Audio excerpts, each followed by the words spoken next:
5 ওয়াক্ত নামাজ পড়তাম, তাহাজ্জুদ পড়তাম, কোরআন তেলাওয়াত করতাম, তারপরও কেন আমাকে জাহান্নামে নিয়ে যাওয়া হচ্ছে?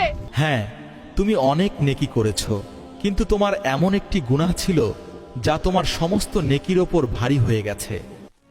সেই নারী যে নামাজ পড়ত, কোরআন পড়ত, সদকা দিত, মহল্লার সবাই তাকে নেককার মনে করত, তবুও শেষে সে কিভাবে জাহান্নামের উপযুক্ত হল? সে কে ছিল এবং তার সেই একটি গুনাহ কি ছিল যা সবকিছু উল্টে দিল?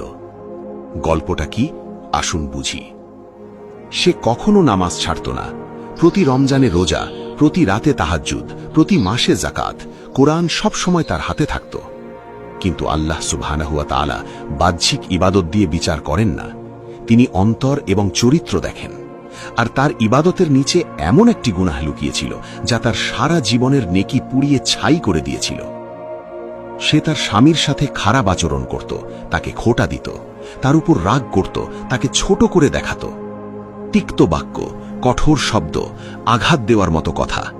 সে কোরআন পড়ত আর সেই একই মুখ দিয়ে নিজের স্বামীর হৃদয় ভেঙে দিত।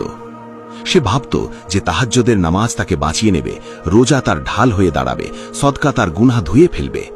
কিন্তু সে ভুলে গিয়েছিল যে হৃদয় ভেঙে দেওয়া ভাষা সবকিছু ধ্বংস করে দেয়। কেয়ামতের দিন তার নামাজগুলো মাপা হলো, তার কোরআন তেলাওয়াত রাখা হলো, তার যাকাতও, তার সদকাও। সমস্ত নেকির একটা পাহাড় জমে গেল।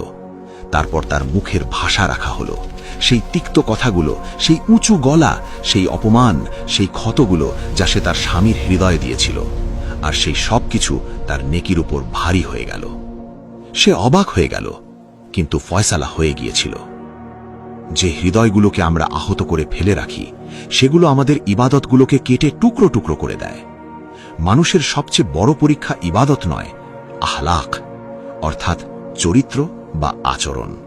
আর সবচেয়ে বড় জিহাদ হল নিজের পরিবারের সদস্যদের সাথে ভালো আচরণ করা। এক মুহূর্তের জন্য একটু ভেবে দেখুন তো, আমাদের মুখের ভাষাও কি আমাদের নেকিগুলো খেয়ে ফেলছে না তো?